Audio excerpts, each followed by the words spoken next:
All right, so we just had the incomparable Alan West in Economic War and giving his thoughts, and now, to bring another congressperson from, that same era, brilliant lady, a dear friend for many, many years, and a terrific dean at Regent University, the incomparable Michele Bachmann. Welcome, Congresswoman, back to the Economic War Room. Kevin Freeman, it's always a thrill to be with you. Thank you for having me on today.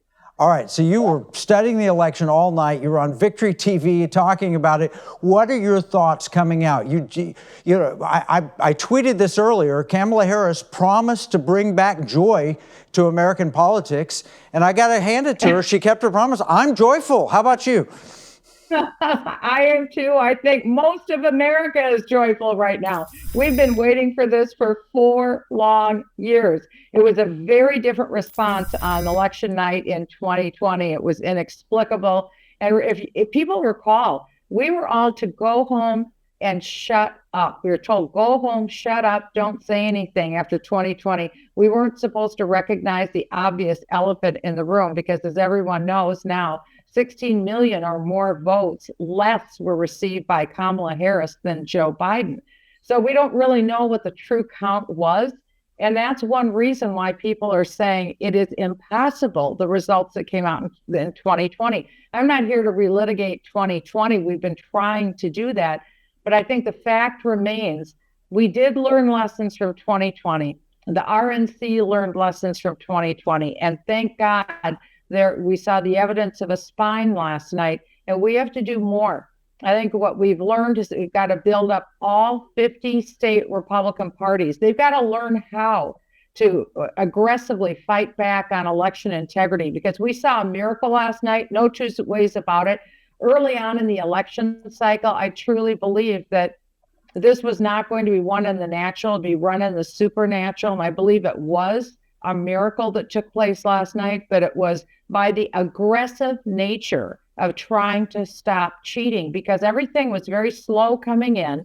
That happened in 2020. It was very slow coming in. And then all of a sudden, there were requests once again to shut down counting and send home poll workers. And thank goodness the RNC said, no, we're not going to do that. They kept filing lawsuits all night.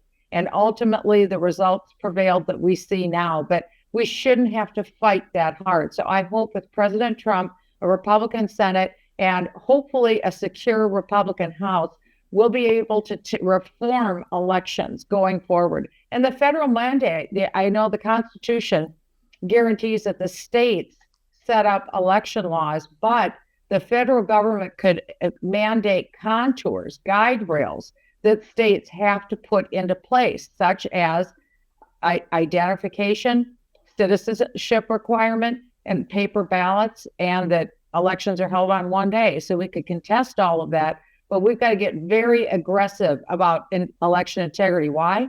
Because the United States spends more money on elections than any other nation on earth.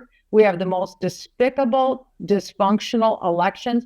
Botswana had an election last week, and they managed to have a perfectly sane election and install their new leaders all within 48 hours. It puts the U.S. to shame. So we've got to go back to the nation that we used to be on elections, and we've got to get it right, because we should never put the American people through this again.